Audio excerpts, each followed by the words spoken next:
Olá, meus amigos. Dando continuidade, então, à exposição do pensador Althusius, hoje nós vamos tratar do método e do sistema desse filósofo que foi um dos pilares do pensamento jurídico moderno. Para nós tratarmos do método e do sistema de Althusius, nós vamos precisar entender, primeiramente, a lógica de uma outra pessoa, de um outro pensador, chamado Petrus Ramus, ou Pierre de Ramée, em francês, que foi, de certa forma, em quem Althusius se baseou, ao menos na lógica dessa pessoa. Petrus Ramus foi um lógico anti-aristotélico, digamos assim, que proporcionou uma grande reforma na educação da França do século XVI. E como Althusius era um refém dessa efervescência de ideia do século XVI, obviamente, ele também foi induzido pela lógica de Ramus. E para Ramus, a lógica não estava relacionada à gramática ou à retórica. A lógica estava relacionada à discussão. Tanto era que Ramus afirmava que a lógica era a arte de discutir. Então, para Ramus, a lógica tinha alguns objetos. E Ramus graduou esses objetos de acordo com uma ordem de importância. E isso vai ser muito importante para nós. Prestem atenção. Para Ramus, o primeiro objeto mais importante da lógica é o conceito, ou são os conceitos. Depois, em segundo lugar, os juízos. Em terceiro lugar, as inferências. E, por último, as provas. E Althusius cria de Ramus, acaba desenhando um mapa bem sui generis, bem peculiar do direito. Vamos voltar para Althusius, então.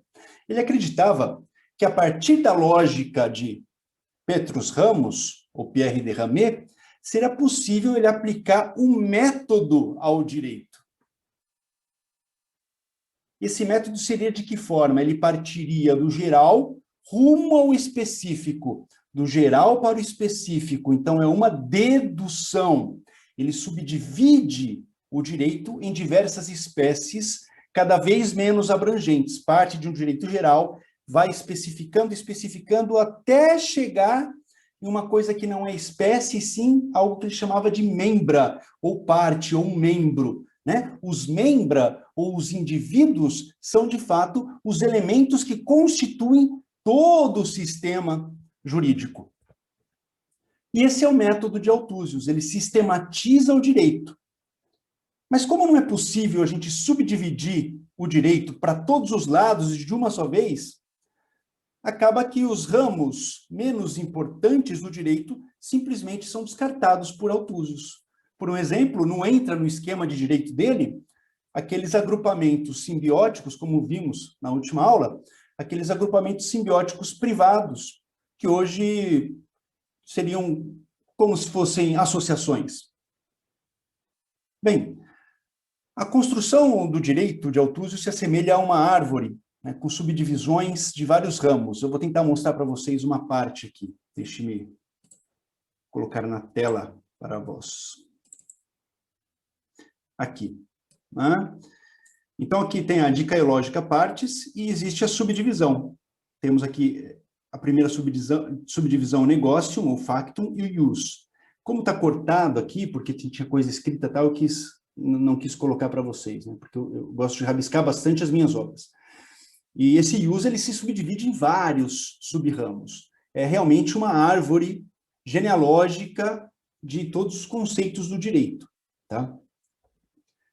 E o que chama atenção aqui, nesse dicaiológica partes, né, além do seu nome, né, que significa... dicaiológica é declaração, e partes é partes. Então, dicaiológica partes significa declaração ou demonstração das partes. Das partes do quê? Do direito. As partes que integram o direito estão aí, escancaradas, demonstradas, através do dicaiológica partes. Mas, além disso, o que chama a atenção é essa primeira subdivisão. Vocês conseguem perceber que ele separa o que ele chama de negócio ou factum do ius? Ele está separando completamente o ius, que é o direito, do factum, que é o fato. Pois, enquanto a filosofia do direito tomista aristotélica retira o direito diretamente da polis, ou seja, retira o direito diretamente do fato, o Althusius inaugura o pensamento jurídico moderno separando fato e direito, dividindo o mundo entre real e abstrato, e para além, alocando o direito no mundo da abstração, completamente divorciado dos fatos, independente do mundo real.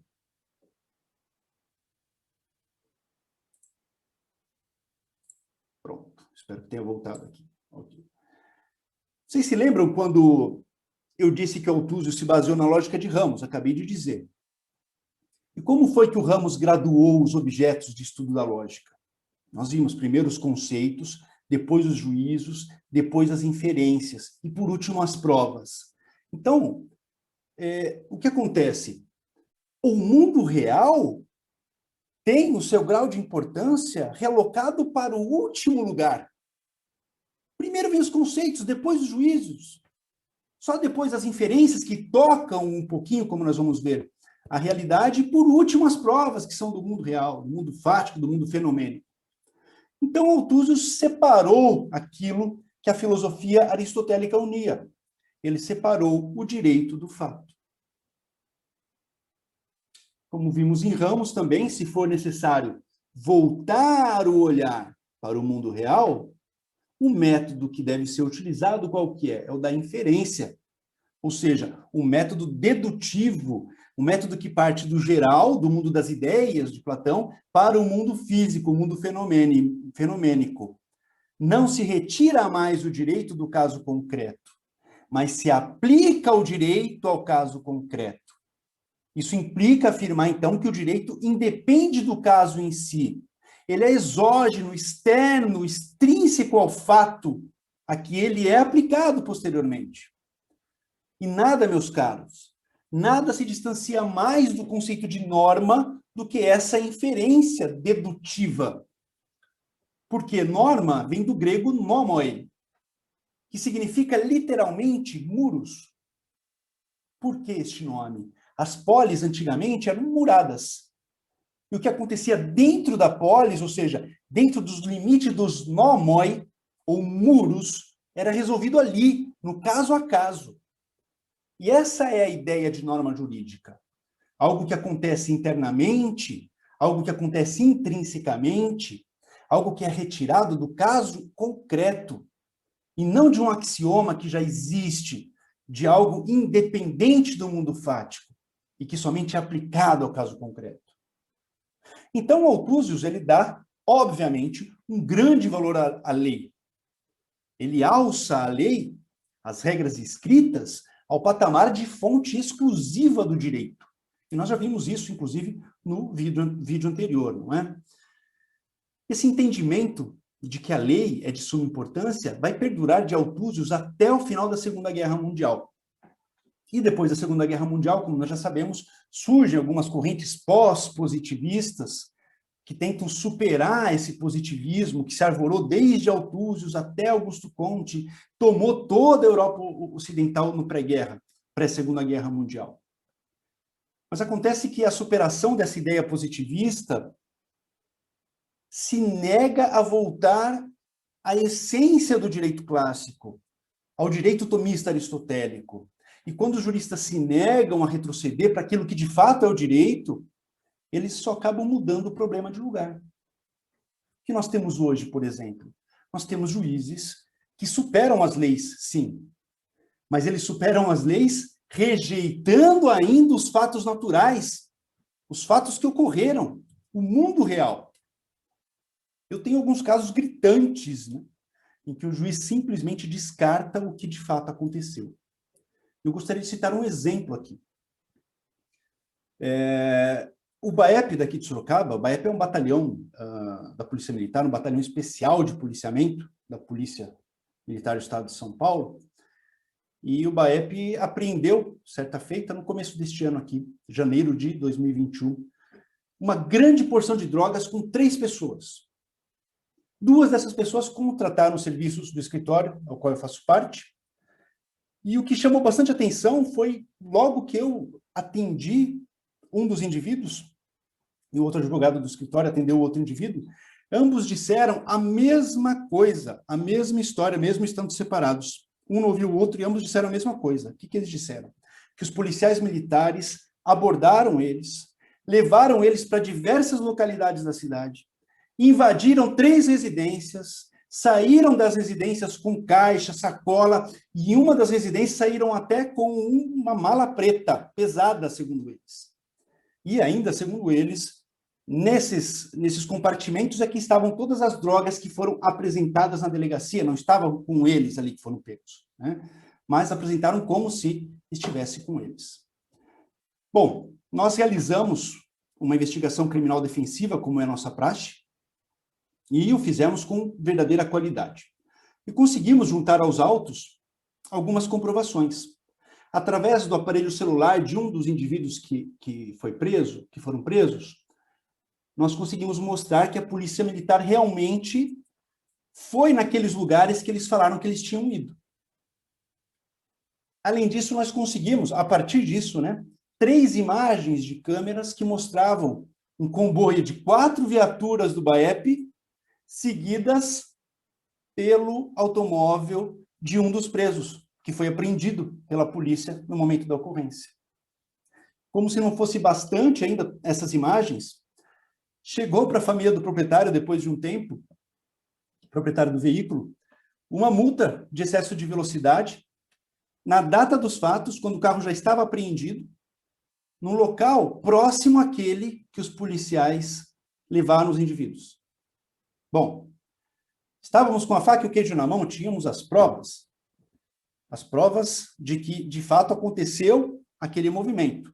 Não existia comprovação de que os policiais plantaram a droga mesmo, de que eles não estavam com a droga, mas existia comprovação de que o que eles falaram lá em sede policial, que os policiais não foram direto para a delegacia, que levaram eles para 3 residências diferentes, etc., era verdade, ou, ao menos, tinha indícios de que era verdade.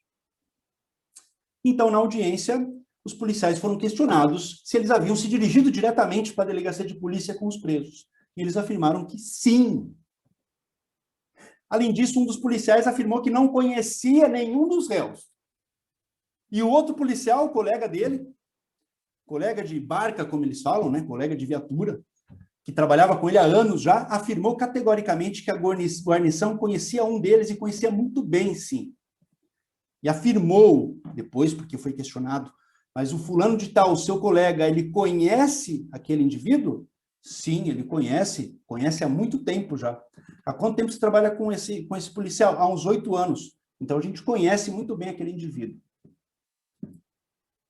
Como se não fosse o bastante, os policiais afirmaram em juízo que estavam em patrulhamento, sozinhos, sem apoio nenhum, quando verificaram aquela situação em flagrante de tráfico de drogas, então abordaram e só depois da abordagem pediram apoio de outras viaturas.